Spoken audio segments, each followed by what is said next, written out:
જાપાનના રહસ્યમય મંગા કલાકાર અને કથિત ભવિષ્યવેતા તાત્સુકી આજે જાપાની બાબા વેંગા તરીકે ઓળખાય છે.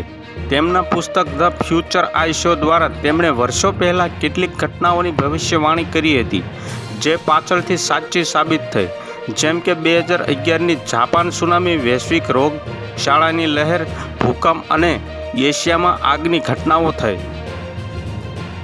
તેમની રહસ્યમય પ્રતિભાને કારણે આજે જુલાઈ 2025ની તેમની આગાહીએ વૈશ્વિક ચિંતાને જન્મ આપ્યો છે.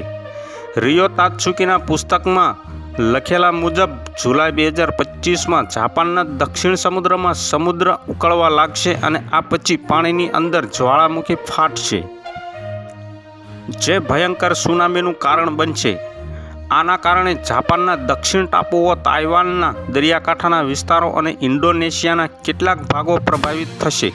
તાત્સુકીનો દાવો છે કે તે 2011ના ફુકુશીમા સુનામી કરતાં પણ વધુ ઘાતક હોઈ શકે છે. જો તૈયારીઓ ન કરવામાં આવે તો હજારો લોકોના જીવ ગુમાવી શકે છે.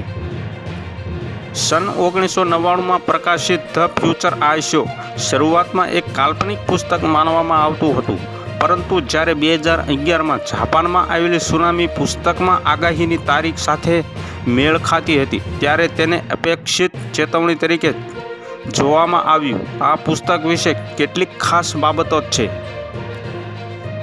તો હાલ અત્યારે આટલું જ. મળીશું નવી અપડેટની નવા સમાચાર સાથે. અમારા વિડીયો પસંદ આવતા હોય તો વિડીયોને એક લાઇક કરી દેજો, ચેનલને સબસ્ક્રાઈબ કરી લેજો, બાજુમાં આવેલા બેલ આઇકનને દબાવી દો, જેથી જ તમને આવા નવા સમાચારોની અપડેટ મળતી રહે.